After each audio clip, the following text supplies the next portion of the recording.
All 64 cards from Japan's Night Wanderer have been revealed by the official Japanese TCG website. Japan's Night Wanderer releases on Friday, June 7th. I just placed an order for 6 booster boxes of this set, so we're going to be opening them and then building decks out of the cards that we open to show off here on the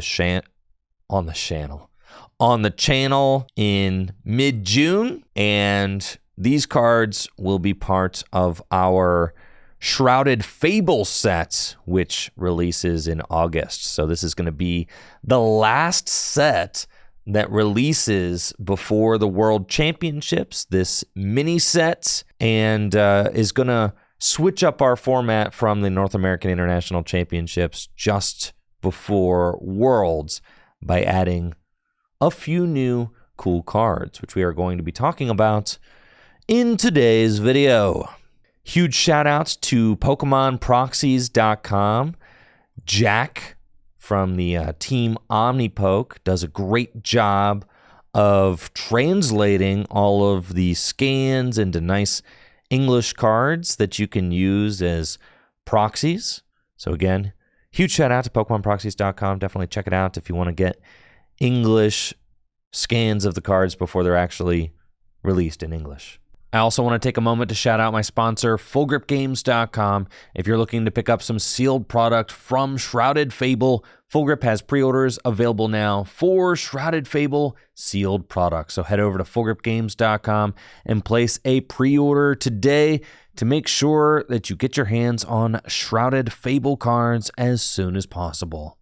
Shopping at FullGripGames.com directly supports the content that I create here on Tricky Jim.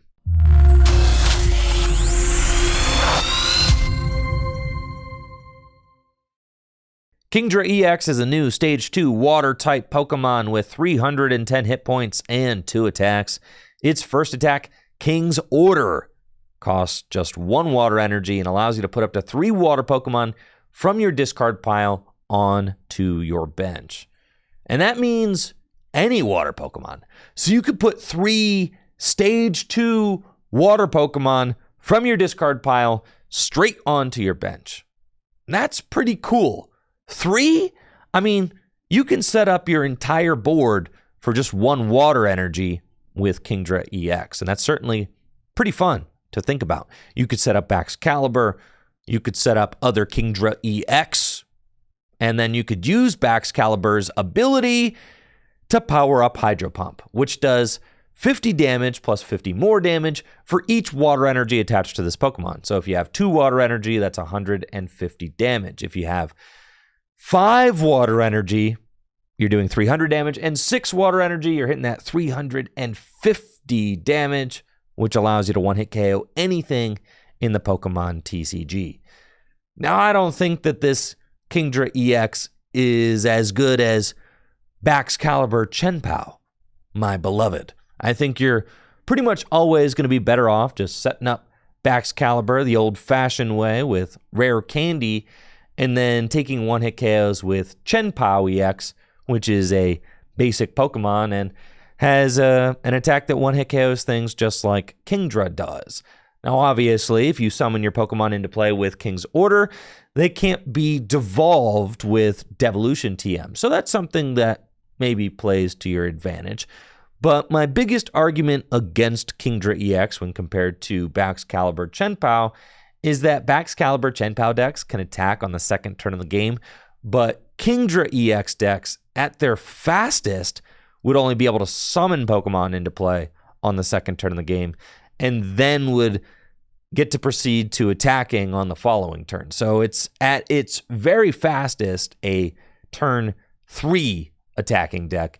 And I think that the difference between attacking on turn 2 and attacking on turn 3 in standard format is actually massive, and most competitive decks really want to start doing damage on the second turn of the game reliably.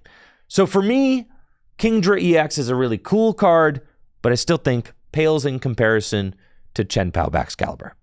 Sneasel's my favorite Pokemon, and I love to see new Sneasel cards, but they're just not as good as they used to be. It's so sad, honestly. If you've got a favorite Pokemon from like the early generations that then gained an evolution in the later generations. Pokemon like Sneasel used to get their own EX cards. They used to be the backbone of Tier 1 decks. And now, Sneasel, relegated to common cards. That's all we get these days. Even Weavile is not really any good anymore. They haven't printed a good Weavile in some time. This Weavile has got the Hail Claw attack. Discard all energy from this Pokemon, and your opponent's active Pokemon is now paralyzed. I'm pretty sure that there's an Articuno that just does this, but better. It damages itself, and then you can heal the Articuno and continue paralyzing. So if you want to do the infinite paralysis loop, you might be better off using Articuno, but I guess if you pair Weavile with Baxcalibur and then some way to manipulate damage on your opponent's board, you could create some sort of infinite paralysis loop, which would be pretty funny. The new tool, Power Hourglass, is really interesting. I read this card and was like, it seems good, but also, how do you utilize it, right? It's a tool card that says at the end of your turn, if the Pokemon this card is attached to is in the active spot, you may attach a basic energy from your discard pile to that Pokemon. It seems good because accelerating extra energy into play is almost always good, right? That's just great. There's a lot of situations where you want extra energy into play. But this card does have qualifiers. First of all, it's got to be attached to a Pokemon in the active spot, right? And then it says, at the end of your turn, you can attach a basic energy from your discard pile to that Pokemon. So the Pokemon has to be in the active spot. You have to have energy in your discard pile. And that Pokemon in your active spot has to live through your opponent's turn in order for you to get the added benefit of the energy that you accelerated into play with Power Hourglass. There's also another kind of weird limitation to Power Hourglass's usefulness. You need to accelerate an extra energy from your discard pile to the Pokemon in the active spot, and that Pokemon in the active spot needs to want an extra energy attached to it. A lot of times, your attacker already has the necessary energy attached to it in order to attack, or else why is it in the active spot, right? And if your attacker doesn't have the necessary energy it needs to attack, then you don't want it in the active spot. You want it on the bench where it can kind of stay safely until it's ready to attack. And then you put it in the active spot. Why are people saying Weavile? That's fun.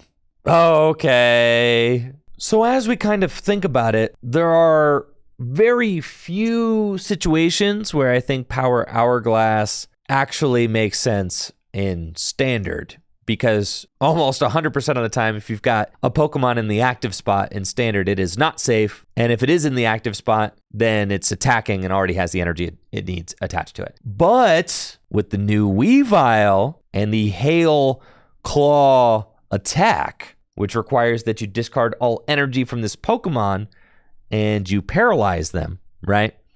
This is pretty cool. You've got like a infinite kind of paralysis combo going on. You have to discard all energy from the Weavile in order to use Hail Claw. With the Hourglass, you can attach another water energy from the discard pile back to Weavile, and your opponent's active Pokemon is paralyzed. That's neato. The only thing missing is a card like Sinister Hand Dusknoir from Boundaries Crossed. If we had Dusknoir in standard, then you've got like the perfect lock deck, because you can paralyze your opponent with Hail Claw, and then Dusknoir, you can move the damage off of that Pokemon every single turn, and then take all 6 prizes at once. We do have Radiant Alakazam.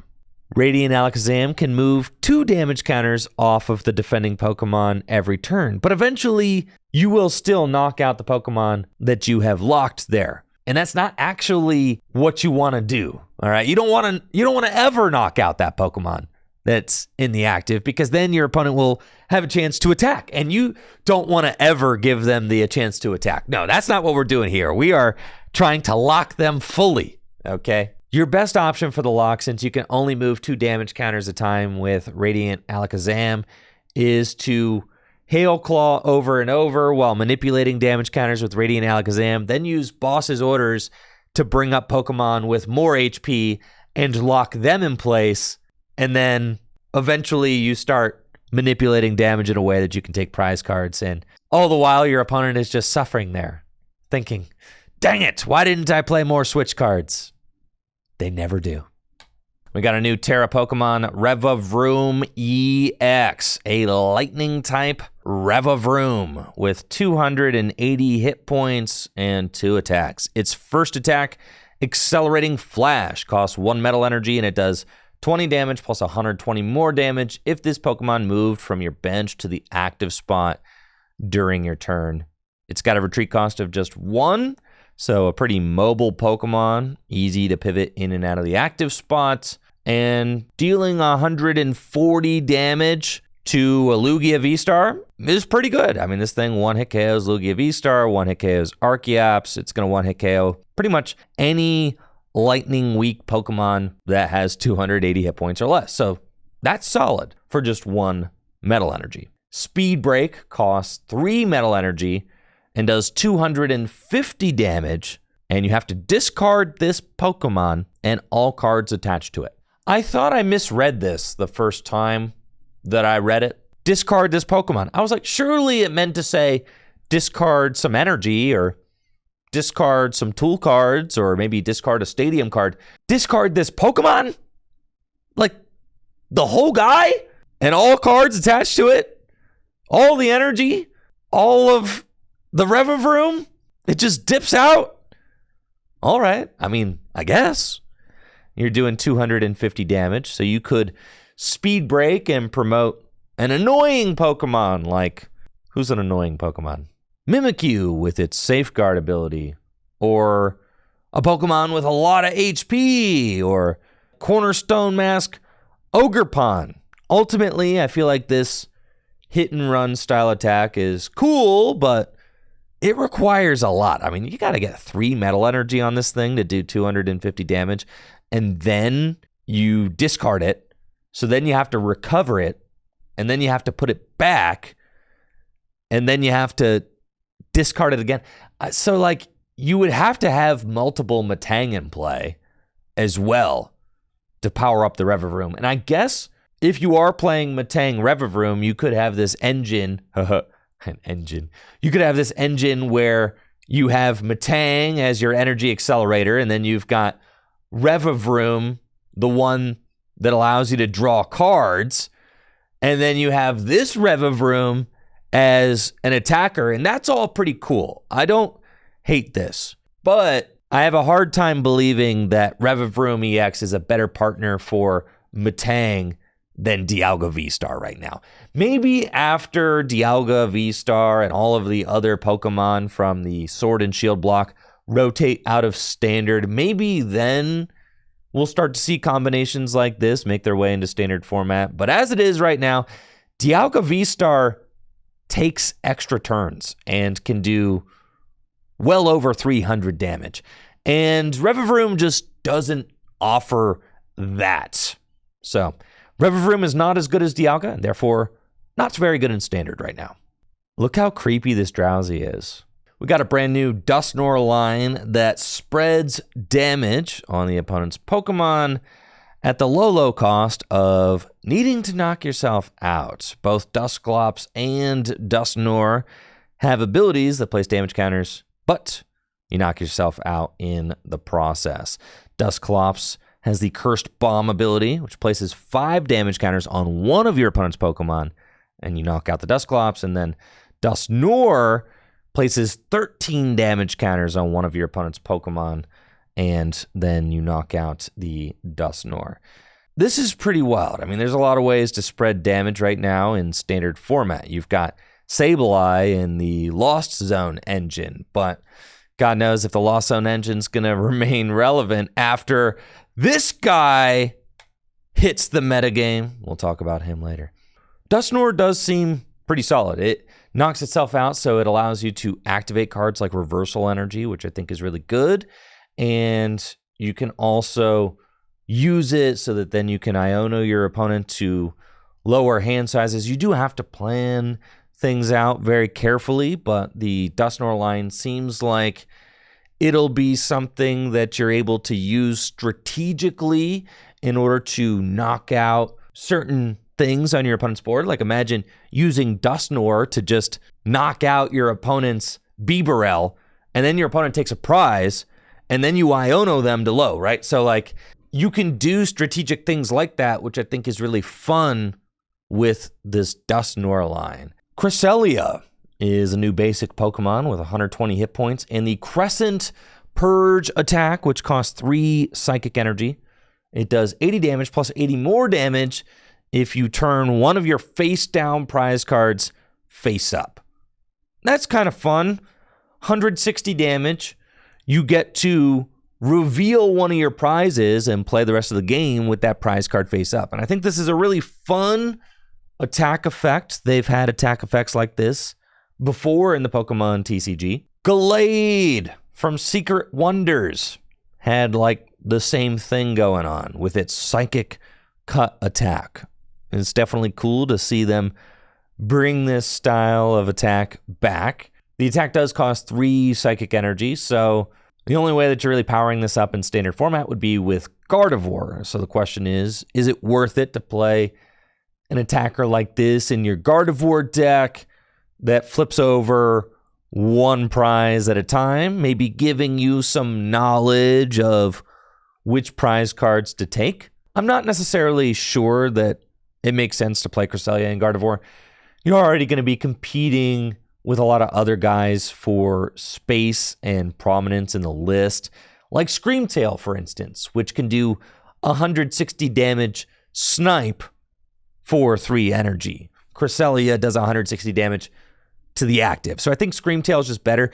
Plus, all of the attackers in the Psychic deck have the ability to do more damage if you put tool cards on them, like Bravery Charm and stuff like that. I think that Cresselia is a little bit underwhelming in standard format, and I think it's kind of underwhelming in Gym Leader Challenge as well. If you're playing Cresselia in Gym Leader Challenge format, you can't use Dimension Valley to make the Crescent Purge attack less expensive, and Dimension Valley is one of the most powerful cards in Psychic Gym Leader Challenge decks. Crescent Purge, also flipping over a prize card, isn't as relevant when you have cards like Town Map that you can play, which just flip over all of your prize cards at once. So ultimately, I think this guy is just kind of mid. I feel like there's a lot of Stage 1 Pokemon that get printed, and then when you read that card, you're like, dang, that would go great in my Zorobox deck. But Zorobox is rotated, and now these Pokemon with these attacks have no home. Clean Hit does 90 plus 90 if the defending Pokemon is an evolution Pokemon. So 180 damage to evolution Pokemon. Pretty good. You could power it up with Reversal Energy, but these kinds of attacks on these Stage 1 Pokemon that could maybe hit for weakness, they just are missing that kind of Zoroark factor to tie them all together. New big basic Pokemon, Bloodmoon Ursaluna. Got 150 hit points in the Rule of Thumb ability. Once during your turn, when you play this Pokemon from your hand onto your bench, you may attach up to 2 basic fighting energy from your hand to this Pokemon. So it accelerates to itself, just like Galarian Moltres did with its Malevolent Charge ability. And it's got the Mad Mud Bite attack, which costs 2 fighting and a colorless, and it does 100 damage plus 30 more damage for each damage counter on your opponent's active Pokemon. So your opponent's Pokemon have to have damage counters on them already in order for Mad Mud Bite to do anything. With the Ting Lu that was just released in Twilight Masquerade, you can easily spread 30 damage to all of your opponent's Pokemon, which means that Mad Mud Bite would be dealing 190 damage if your opponent's Pokemon has 3 damage counters on it. In standard format, you got to compete with cards that are just way better than this card, and you got to compete with Manaphy to stop damage counters from being spread. I don't think that Bloodmoon Ursaluna is that great of a card in standard, especially since you already have to have damage counters on your opponent's Pokemon in order to do anything. In Gym Leader Challenge, this card could be okay. It does have some potential. You could play it as kind of a big beat stick in your fighting decks, especially since there are relevant attackers that spread damage onto your opponent's Pokemon. There's the Hitmonlee from 151 that kind of does 10 to everything and does a little hit and run attack. The Hitmon combo, obviously, with the Hitmon top that does 60 to everything. You've got Palossand and Ting-Lu that do 30 damage to all of your opponent's Pokemon. So Bloodmoon Ursaluna could act as a cleanup attacker in those spread style decks. And with base 150 hit points, this thing is pretty beefy for a single prize Pokemon.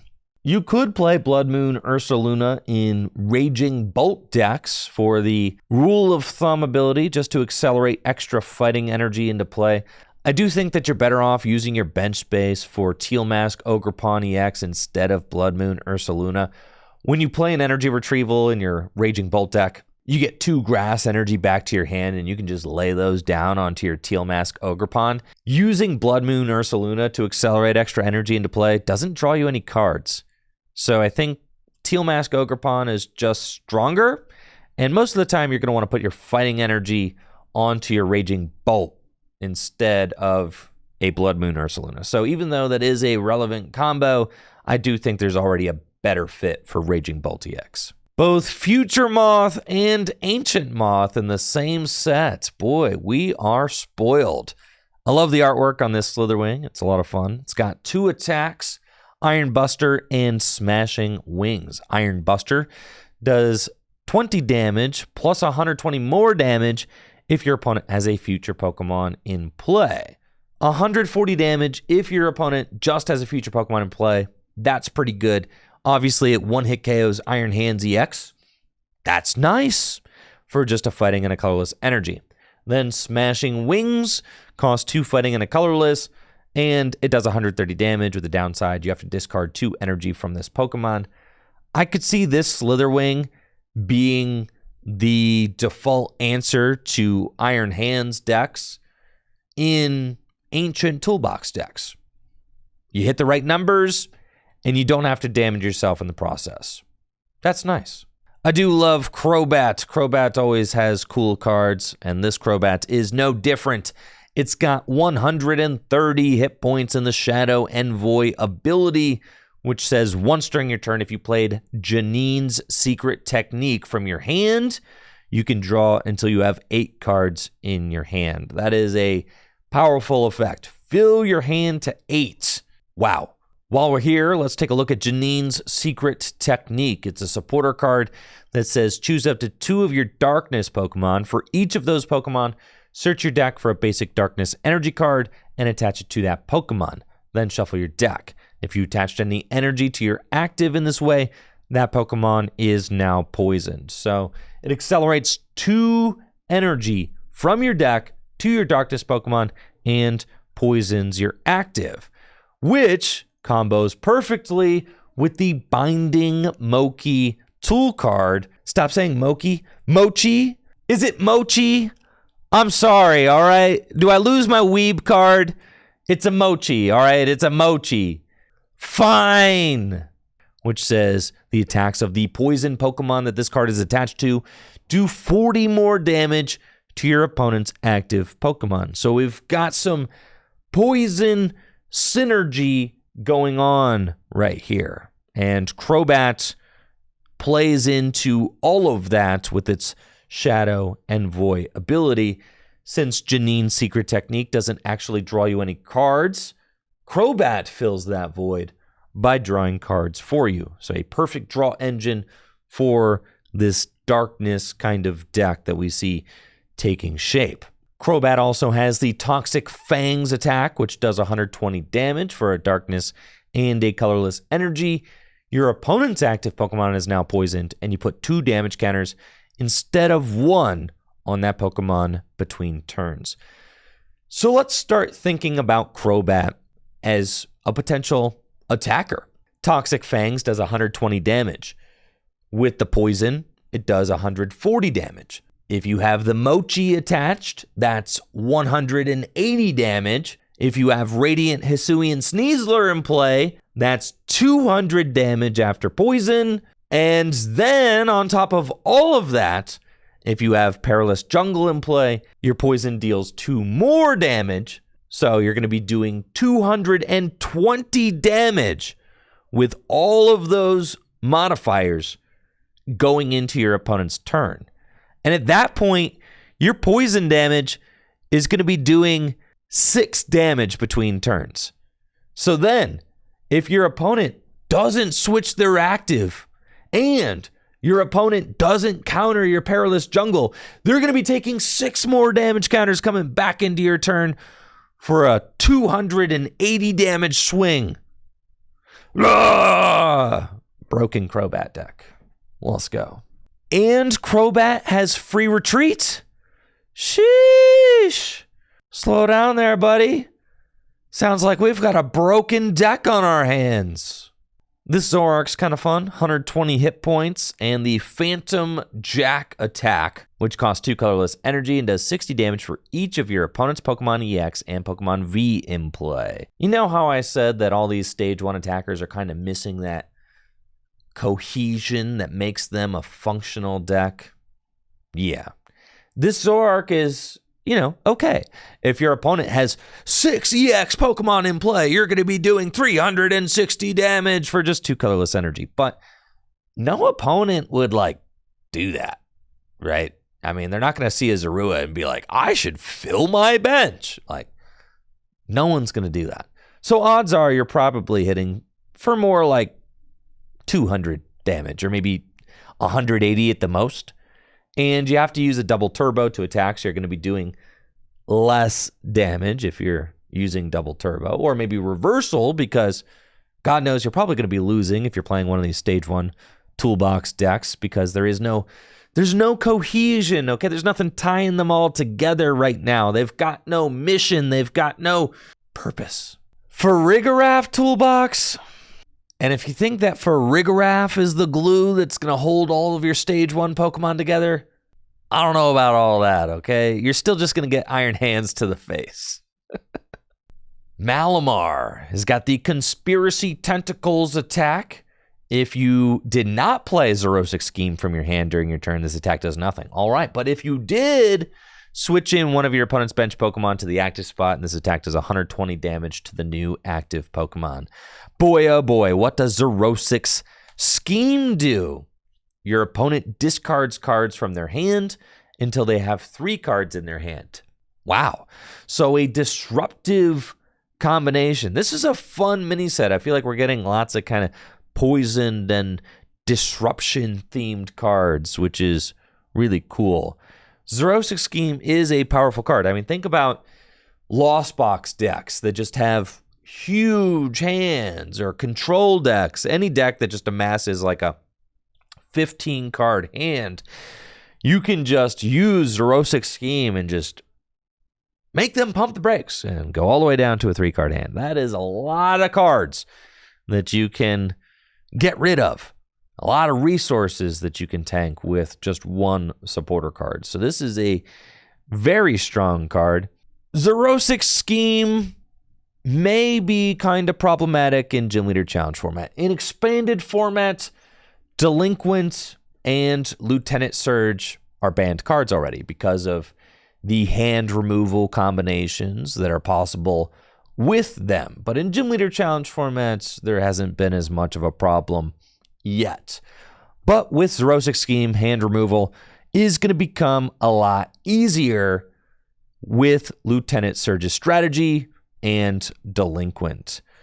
Lieutenant Surge's strategy is a supporter card that you can only play if you have more prize cards remaining than your opponent, and allows you to play 3 supporter cards during your turn. So effectively, it allows you to play 2 additional supporters in addition to Lieutenant Surge's strategy. Then, once you're down on prizes, you can use Xerosic Scheme to limit your opponent to just a 3-card hand, and then you can use Delinquent to discard your opponent's remaining 3 cards. Pow! Just like that. Their hand is gone. And that might seem like a lot to piece together, but there is a Magneton with the Call Signal ability, which says once during your turn, you may search your deck for 3 supporter cards, reveal them, and put them into your hand. Then you knock out the Magneton. So Magneton makes the whole combo happen very easily. You Magneton, then all of a sudden you're behind on prizes because you give up a prize. Then you get Surge's Strategy, Xerosic Scheme, and Delinquent, and your opponent's hand is gone just like that. So that may end up being a problematic combination and one to keep our eyes on.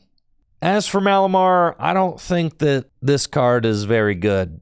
Switching in the opponent's bench Pokemon to the active, 120 damage to it. The fact that you have to play Xerosic Scheme from your hand in order to make the Malamar work just doesn't seem all that great. Finally, we have arrived at the big bad new EX Pokemon from Shrouded Fable. Fezandipiti, Munkidori, Pecharunt, and Okidogi EX. They are all basics, and of all of them, Okidogi EX seems like it's kind of the guy. I mean, it's got 250 hit points, so it's the biggest.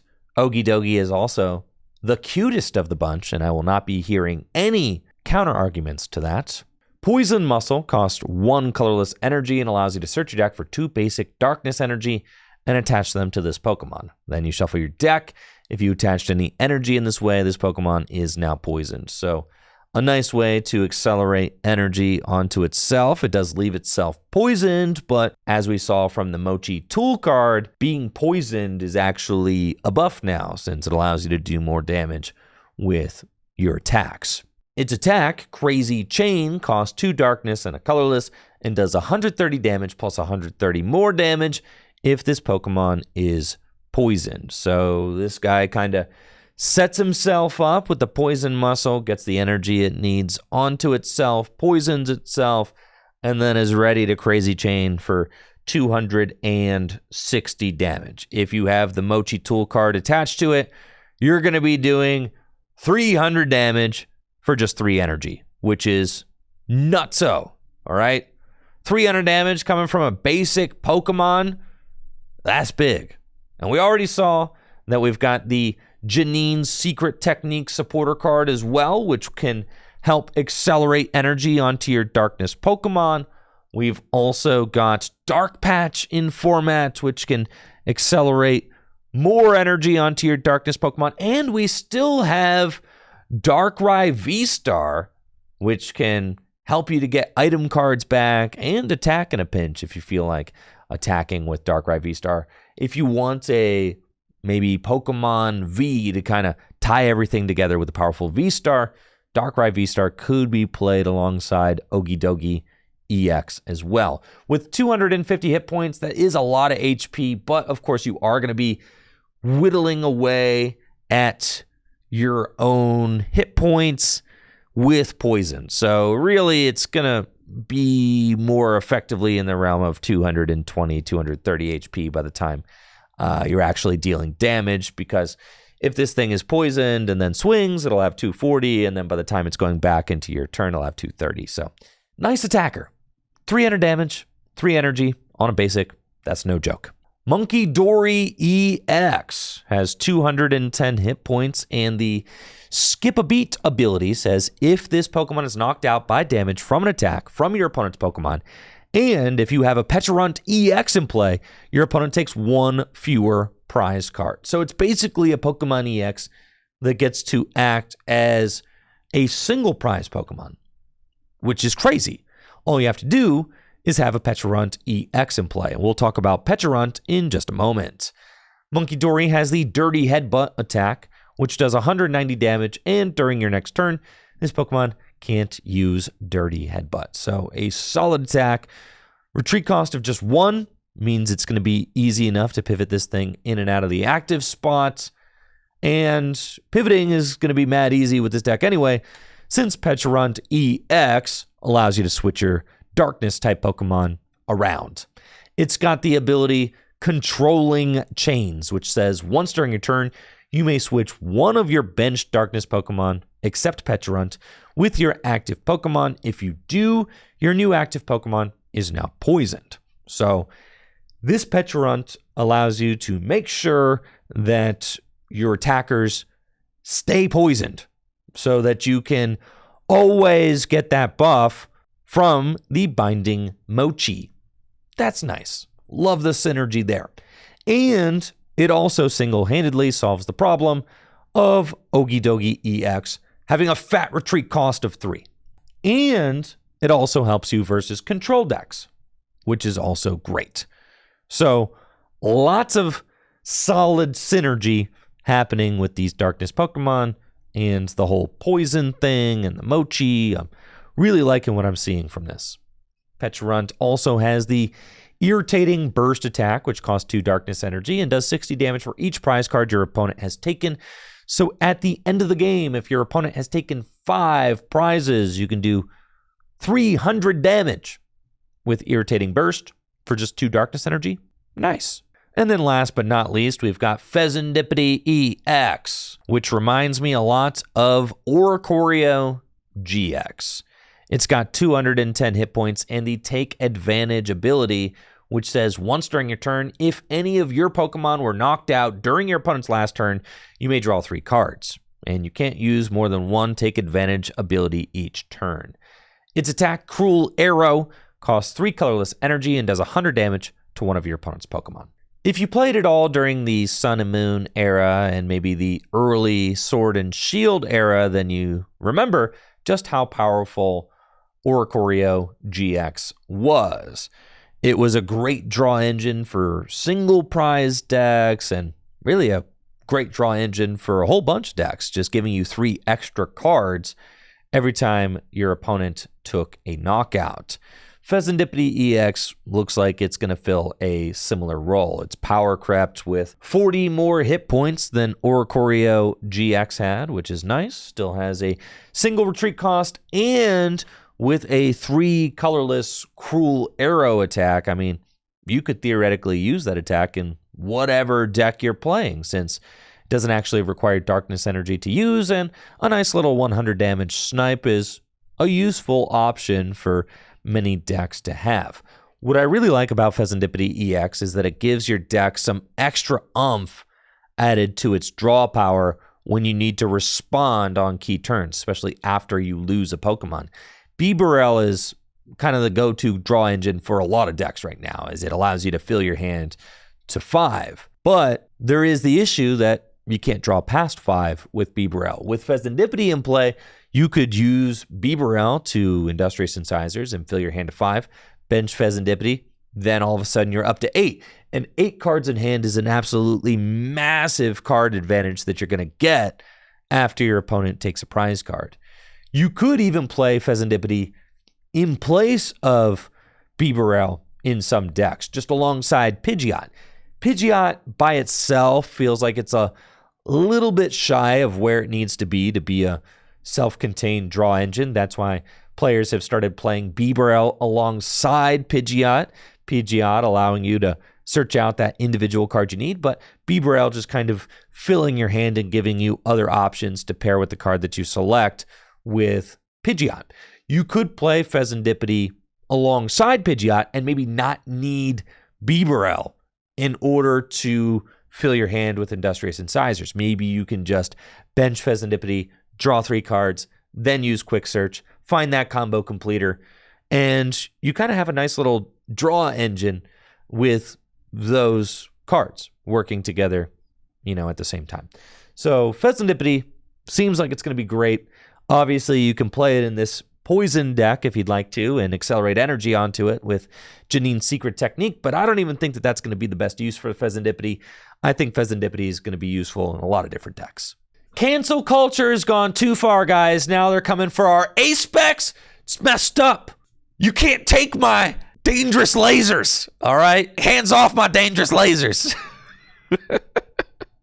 Genesect's got the Ace Canceller ability, which says as long as this Pokemon has a Pokemon Tool card attached to it, your opponent can't play any Ace-Spec cards from their hand. I thought this was America, okay? The land of the free. And now you're telling me that my Ace-Spec cards are canceled? All because of this Genesect? It's obviously a powerful ability. However, it is held back by the fact that you have to have a tool card attached to it, which honestly is just not as good as it used to be. It's not as good as it used to be. Let me show you something.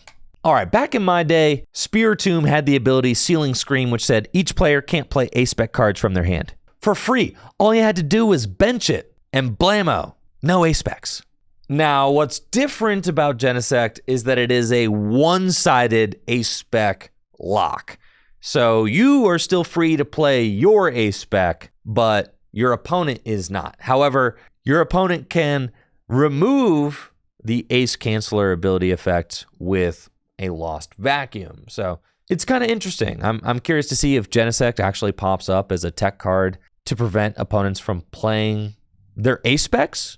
The problem with Genesect is that if you don't get it out in time, your opponent could just play their A-Spec, and then you just have this Genesect floating around in your deck for no reason. I personally don't see myself utilizing Genesect. I mean, what if your opponent just prizes their A-Spec? Then it's useless.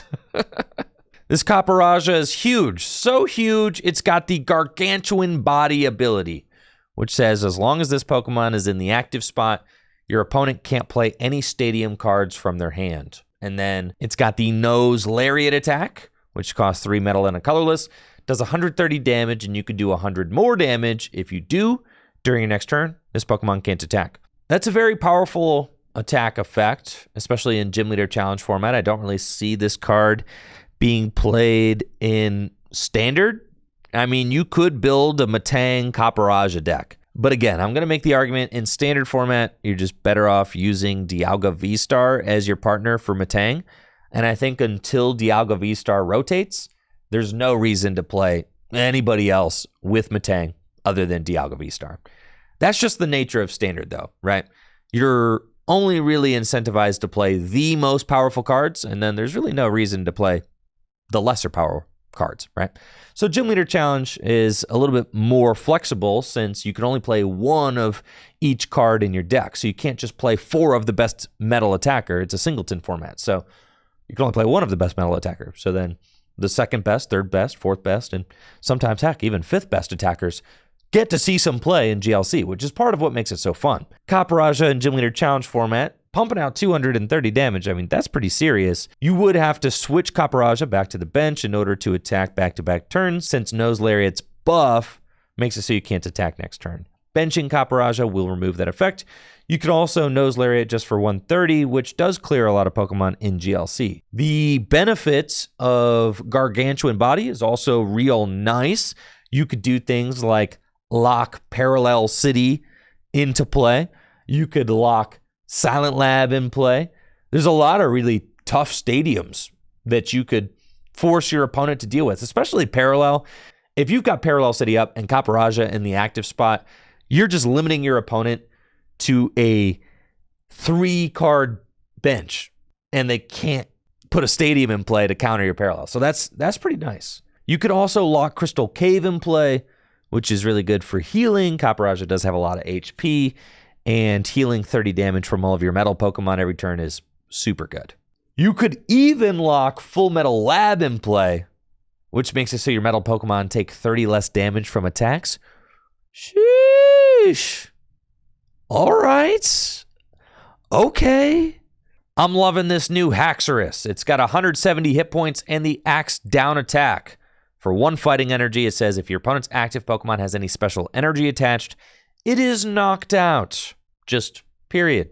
Special energy, you're done.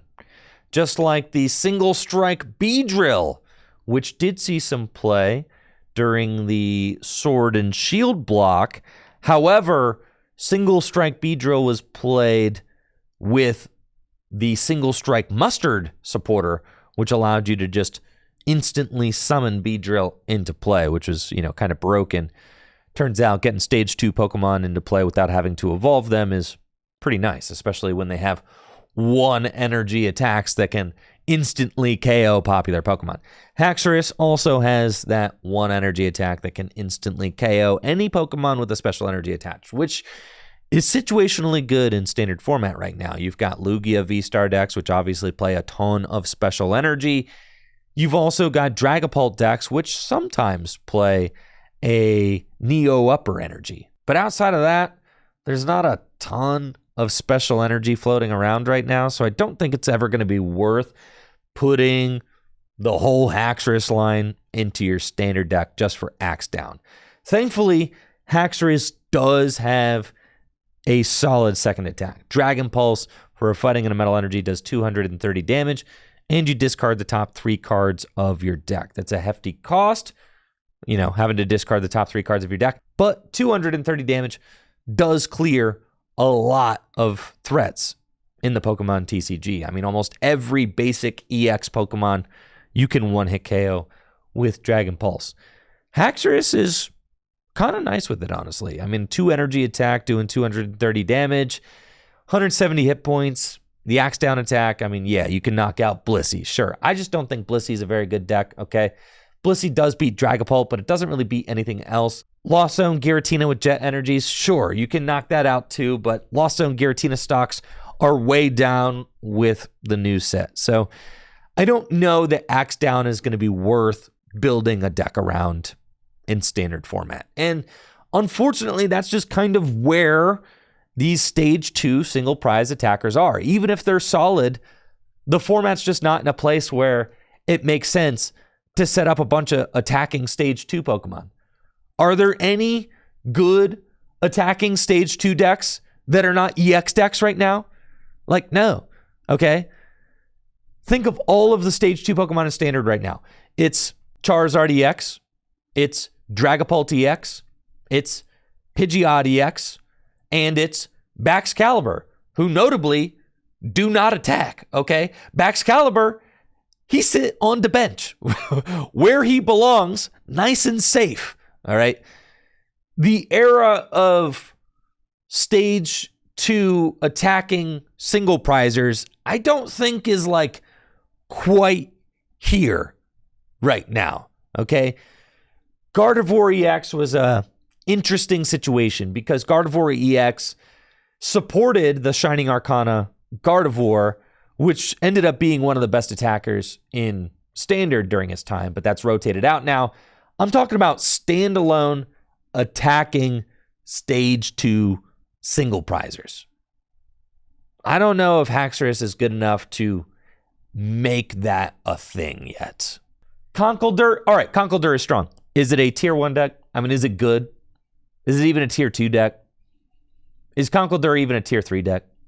Is Conkeldurr, are we really, is it even on the tier chart? Because I'd be willing to bet the Haxorus could be funny haha, but I'm not doing a funny haha review of the set. I'm doing a, is it good? Now, the thing is, if you're watching this set review, you're probably like, dang it, Mahone, why are you always talking about Gym Leader Challenge? That's because I'm only talking about competitive cards in standard format, all right? I'm not doing this set review and gonna try and convince you that meme cards are gonna be valid cards in standard, all right? I am a very competitive standard player, so I'm not bringing meme decks to the standard tournaments. I'm bringing decks that I think can win. And Haxorus is not a card that can win a standard tournament. But it is a card that could see play in Gym Leader Challenge format. And that's where I go for all of my brewing with my crazy ideas. I do all of that in Gym Leader Challenge format because I feel like there's a lot more openness to brewing and crazy ideas in Gym Leader Challenge format than there is in standard. And it's part of why I love GLC so much.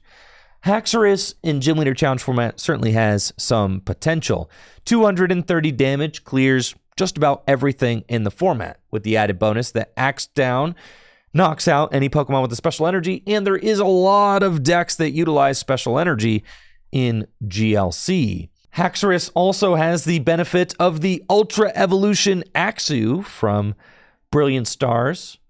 For 1 energy, you can flip a coin. If heads, you search your deck for a Haxorus and put it straight onto Axew to evolve it. That's pretty hype. If you were able to do that, turn 1, going second, your opponent would probably be very afraid staring down a 170 hit point Haxorus on turn 2, playing against your dragon deck. What's nice is this Fracture is also very good. It's got the Unnerve ability, so whenever your opponent plays an item or supporter card from their hand, you prevent all effects of that card done to this Pokemon. So Fracture cannot be targeted on the bench with Boss's Orders or Guzma or can't even be Crushing Hammered. That's pretty fun. This is a dope Persian artwork. Unfortunately, it is not very good, but very cool artwork. Talk about canceling. They're just canceling everything these days. They're even canceling my Lost Box deck with this Kyurem and its anti-plasma ability. Says if your opponent has a card with Colress in its name in their discard pile, the attack cost of this Pokemon's Trifrost is 1 colorless instead. And Trifrost has a huge attack requirement. So being able to decrease that to just a single colorless is absolutely insane. Trifrost costs 2 water, 2 metal, and a colorless energy. It says discard all energy attached to this Pokemon. This attack does 110 damage to 3 of your opponent's Pokemon. 110 damage to 3 different Pokemon. That is insane. If you thought Radiant Greninja's Moonlight Shuriken attack was good, this is even better. But it is very expensive. Except for when your opponent has a card with Colress in its name in their discard pile.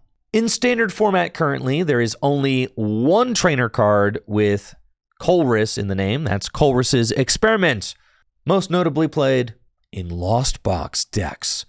So this is obviously directly attempting to counter Lost Box.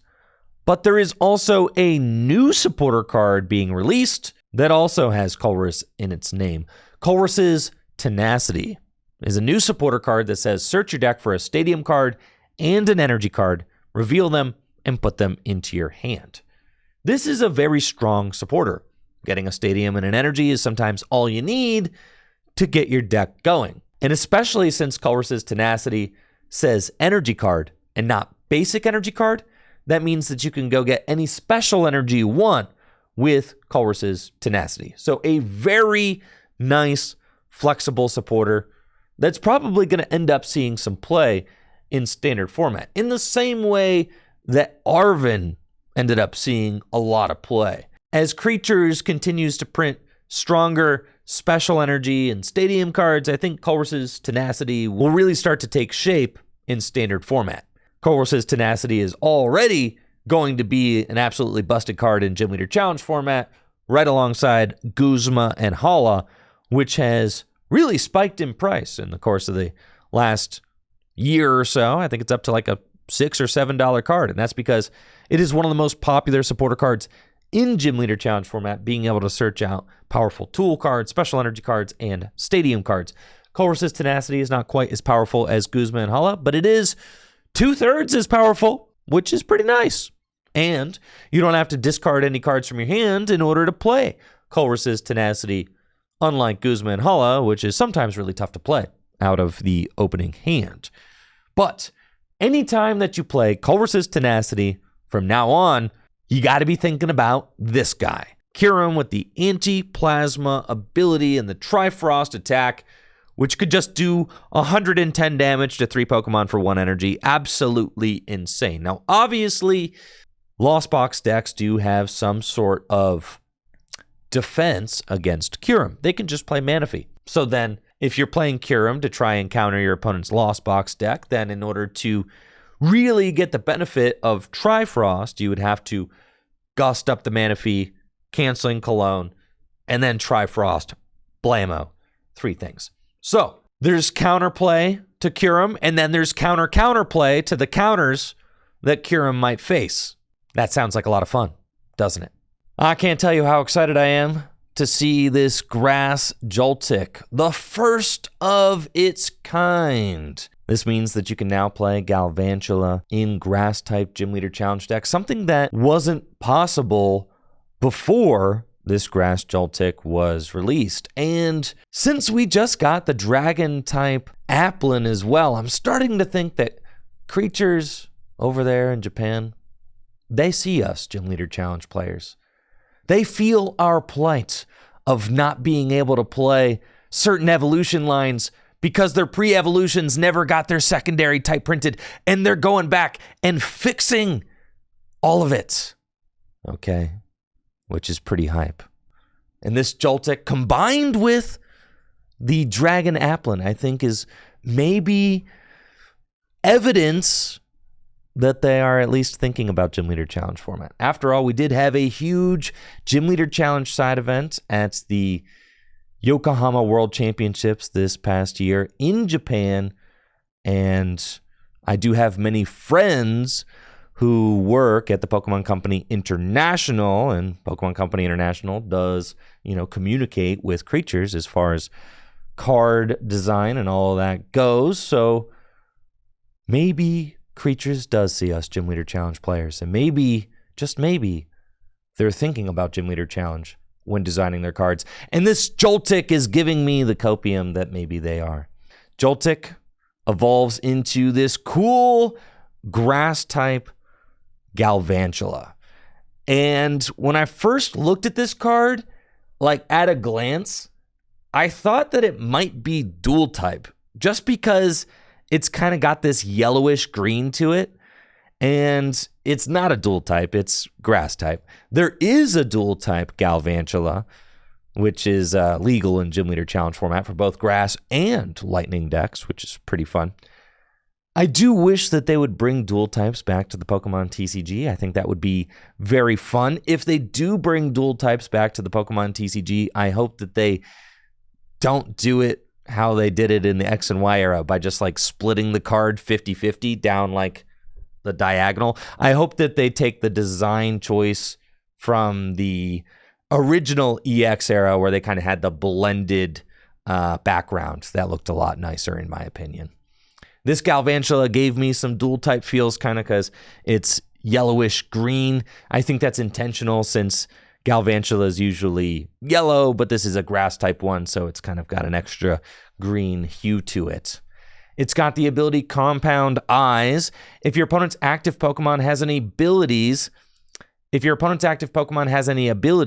attacks this Pokemon uses, deal 50 more damage to your opponent's active Pokemon. That's a pretty nifty ability. And then Shocking Web does 50 damage plus 80 more damage if this Pokemon has any lightning energy attached to it.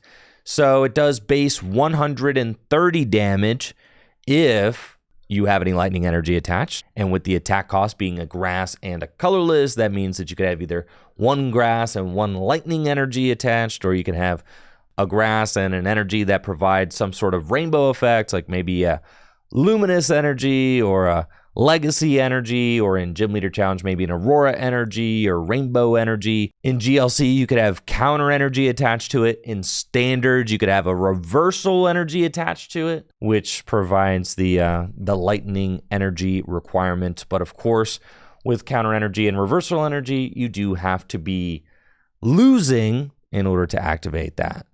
What's fun about this in Standard format is that with the 50 buff, you do one-hit KO Charizard EX, which is a lot of fun. With a reversal energy, you're knocking out Charizard EX in one hit.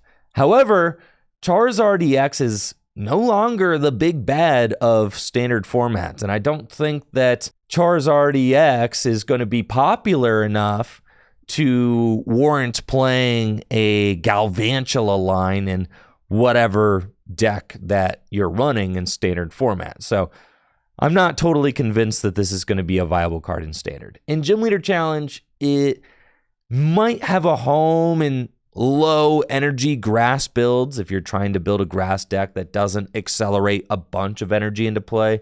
Maybe Galvantula could fulfill some sort of role since you only have to have 2 energy attached to it, and 130 damage for 2 energy is pretty good damage output in GLC. And then having the ability to do 180 damage against Pokemon with abilities in GLC is also pretty solid. So Galvantula is a fun new card, and I like it. But more so, I like the Grass Joltik. He's nice. Another big story of the Shrouded Fable set is that we are getting another United Wings attacker, bringing the total up to 4. There's Murkrow. Is it Murkrow? There's the Crow guy, and then there's the Wattrel, and then there's Dartrix and Flamigo. 4 Okay, we've got 4 wingers, and that makes the deck broken now, right? Wrong. So wrong. I've done a lot of talking about the United Wings deck and the problem with it here on stream, but to put it succinctly, the United Wings deck is just not efficient enough and hasn't been power crept enough since the Night March days in 2015 to be a relevant deck. If we take a look at Night March, which is the direct point of comparison to all of these types of decks that do more damage for the amount of, Pokemon with an attack name in the discard pile, right? Night March was the original, and there were only 3 Night Marchers, but it was very possible to get 9 Night Marchers in the discard pile on the first turn of the game and deal 180 damage for just 1 energy. And at the time that Night March was printed, 180 was about as big as Pokemon got. And the Pokemon with 180 hit points gave up 2 prize cards when they got knocked out. So it was very easy to do 180 damage on the first turn of the game. And you could even ramp up to just over 200 damage to knock out the biggest Pokemon in the format, which were Mega Pokemon, like Mega Manectric. You could one-hit KO those Pokemon with damage buffs like Muscle Band or Silver Bangle. Night March was able to hit those numbers very quickly because of the fact that you also had turbo cards like Trainer's Mail, Battle Compressor, and of course, Shaman EX, which all helped you to get Night Marchers into the discard pile very quickly. The problem with the current United Wings deck isn't that there isn't enough United Wings Pokemon. I've said this on stream. You could have 20 Pokemon with the United Wings attack, and this deck would still be bad. And I know that's hard to believe because you could think to yourself, well, if I had 20 Pokemon with the United Wings attack, I could do 1,000,000 damage. But it doesn't matter. The problem is efficiency. It doesn't matter how many Pokemon they print with the United Wings attack. This attack still only does 20 damage for each Pokemon in your discard pile that has the United Wings attack. Night March had the same multiplier almost a decade ago. And now Pokemon have so much more than 180 hit points. They have like 300 plus HP. And the multiplier hasn't gone up any. And we no longer have powerful item cards like Trainer's Mail and Battle Compressor to help accelerate these Pokemon into the discard pile.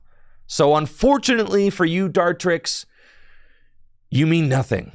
And the United Wings deck will continue to be terrible.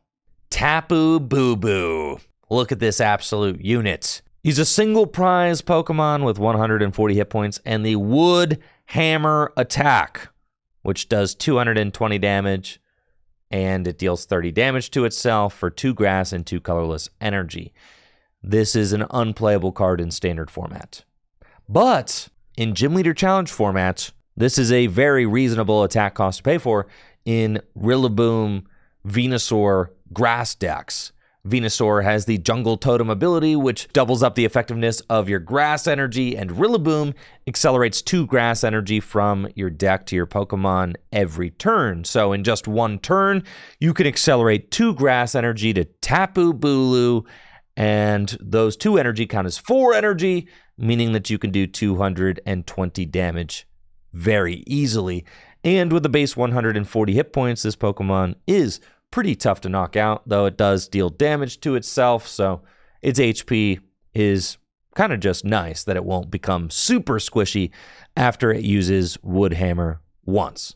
A new grass type attacker that can clear 200 damage with ease is very welcome in the grass pool of Gym Leader Challenge cards. Man, 100 less damage? I was really prepared to pass over this Houndoom, but Snarl does 100 damage for a fire and 2 colorless energy, and it makes it so that the defending Pokemon's attacks do 100 less damage. All right, now that I've read it a second time, this card is in fact terrible. On my first read through, I thought that it said Houndoom takes 100 less damage. That's not what it says. It says the defending Pokemon does 100 less damage. And these kinds of attacks are terrible because the opponent can just switch or retreat out of that effect. And if you knock out the defending Pokemon, then the effect is totally wasted. So Houndoom, you are a bad card. Sorry. Iron Moth from the future has 120 HP and the suction attack. Heal from this Pokemon the same amount of damage you did to the opponent's active Pokemon. These attacks have pretty much never been good in the Pokemon TCG, so it's not going to start now. And then Wild Rejector for 2 fire and a colorless energy does 120 damage, and during your opponent's next turn, prevent all damage done to this Pokemon by your opponent's ancient Pokemon. Oh, that's funny. It's like a little tech card for your opponent's ancient box deck. If you want to destroy ancient box, all you have to do is attack with Wild Rejector, and they won't be able to knock out your Iron Moth unless they like double Counter Catcher or Counter Catcher Boss to put it to the bench, which removes all effects on the Iron Moth and then bring it back into the active spot. I like little tech cards like this. How fun. Got a lot of really cool cards in this set so far, but we do also have 2 of the worst ace specs that I have ever had the misfortune of reading. Dangerous Laser and PokéVital A. PokéVital A is definitely the stronger of the 2. Dangerous Laser is so bad, it makes me wonder why it was even printed. It's an item card that says your opponent's active Pokemon is now burned and confused. Burned and confused. You're wasting your ace spec on 20 damage and confusion? That's what you're doing? No, I don't think anybody is going to play Dangerous Laser in any of their decks. There is no reason to play this card. Back in my day, we used to have Hypnotoxic Laser, which poisoned and maybe put your opponent's Pokemon to sleep on a coin flip, and you could play 4 of those, and you could bring them back with Shadow Triad as well. I mean, it was just totally toxic. Burn and confuse on an ace spec? Nah. Now, back in the day, Gold Potion was one of the worst ace specs. Not the worst. I do remember seeing Gold Potion played maybe in like one deck once. And there were some ace specs like Crystal Edge and G-Scope, which never saw the light of day. PokéVital A is at least somewhat interesting, unlike that laser card. It allows you to heal 150 damage from one of your Pokemon. The problem is, if this card's in your discard pile, you can't put it back into your deck or your hand. It's got that little nerf, which definitely decreases its usefulness. PokéVital A is in a lot of ways just worse than Scoop Up Cyclone. Scoop Up Cyclone heals a Pokemon by picking that Pokemon up into your hand. The downside is you do have to re-evolve that Pokemon, reattach any energy, all of that, and that can be tough to do. PokéVital A heals 150 damage, which in a lot of cases is going to be a full attack, and it doesn't have the downside of needing to re-evolve the Pokemon you healed or needing to re-accelerate those energies. I imagine a card like PokéVital A could see play in a deck like Goodra V-Star, right? Where you power up the Goodra V-Star, and then you've got the Moisture Star V-Star power to completely heal it once. And then PokéVital A is like another way to heal your Goodra V-Star. And Goodra is a Pokemon you don't want to pick up a fully loaded Goodra into your hand with Scoop Up Cyclone, because, I mean, it was probably pretty tough to get all those energy on the Goodra. So you want those to stay there. And Goodra is tanky because of its Rolling Iron attack, which decreases damage done to it by 80. So it's going to survive a lot of attacks. So in that kind of situation, PokéVital A could be the most optimal ace spec for a deck. There aren't a lot of decks like Goodra out there that might want to play PokéVital A. And PokéVital A might not even be the best ace spec for your Goodra deck. But at least it's a powerful option. New Stretcher just dropped, the Nightly Stretcher. It allows you to put a Pokemon or a basic energy card from your discard pile into your hand. This is a very strong card. Just a very powerful recovery option, getting either a Pokemon or a basic energy. Right now, we've got Super Rod in standard format, and a lot of decks are playing Super Rod. But if you think back to Clara, I mean, Clara was a supporter card that recovered 2 Pokemon and 2 energy, and that saw a lot of play. And part of what made Clara so good was its ability to instantly recover those cards from your discard pile straight to your hand when you played it. And that immediacy really made Clara a powerful option. Nightly Stretcher getting energy and Pokemon back is very good. Gives you that flexibility to maybe run a slightly lower energy count, since you can Nightly Stretcher for an energy back in a pinch. It will play somewhat similarly to Rescue Stretcher from the Sun and Moon block. I mean, Rescue Stretcher is one of the most powerful recovery cards ever printed.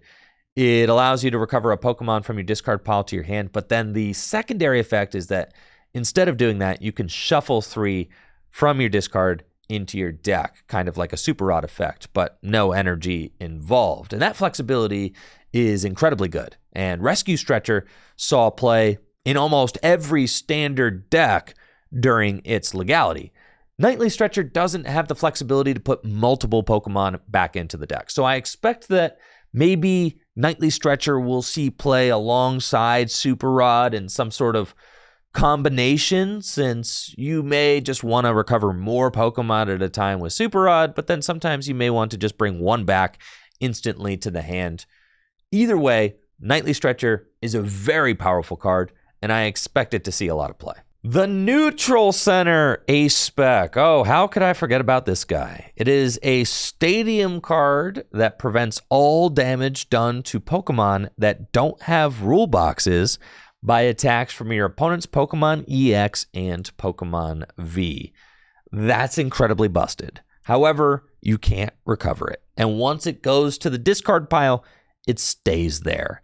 I mean, you could theoretically completely wall yourself off from Pokemon EX and Pokemon V. I mean, this is a powerful option for control decks. If at the end of the game, a control player is able to deduce that you're probably out of stadiums, they could put Neutral Center into play, and then their single prize Pokemon can't be damaged by Pokemon V or Pokemon EX. I mean, you could just checkmate somebody with the Neutral Center. In some ways, I think Neutral Center is kind of like a worse Mimikyu, right? Since Mimikyu has the Safeguard ability, which protects you from Pokemon EX and Pokemon V. Neutral Center is a stadium that can kind of turn any of your non-rule box Pokemon into an effective Safeguard Pokemon, but the Neutral Center can just get removed from play with a Lost Vacuum or a counter stadium, and then you can't recover it. So I think you're probably better off using the Hero's Cape and Mimikyu in your control deck. And I don't necessarily think that Neutral Center is going to be the optimal stadium for a lot of decks, but if your opponent is unprepared for it, it could definitely win games. Cassiopeia is a new supporter card that says you can only use this card when it's the last card in your hand. Search your deck for up to 2 cards and put them into your hand. This is not very good, frankly. Cards like Peony were just better, which required that you discard your hand and allowed you to search your deck for 2 trainers. I mean, Cassiopeia does allow you to get 2 of any cards from your deck into your hand, but being limited by the fact that it has to be the last card in your hand is a pretty strong limitation. And in a format without tons of turbo items that allow you to really thin your hand down, I don't really see Cassiopeia seeing any competitive play. And then finally, the Nighttime Academy is a stadium that says once during each player's turn, that player may put a card from their hand on top of their deck. Now, most VMAX Pokemon rotated out of standard formats last rotation. There are a few stragglers, and one of those stragglers is Kyurem VMAX. With its Glaciated World ability, you can discard the top card of your deck, and if it's a water energy, you can attach it to one of your Pokemon, and you can ensure that top card of your deck is a water energy with Nighttime Academy. Nighttime Academy is also a nice buff for Electric Generator decks. If you want to put a Lightning Energy from your hand on top of your deck and then play Electric Generator, look at the top 5. You're guaranteed to see a Lightning Energy there and be able to accelerate it to one of your bench Pokemon. You could also play Nighttime Academy in your Dialga V-Star deck with the Metang engine. You could put a Metal Energy on top of your deck and then use Metang to accelerate that Metal Energy into play. So definitely some usefulness.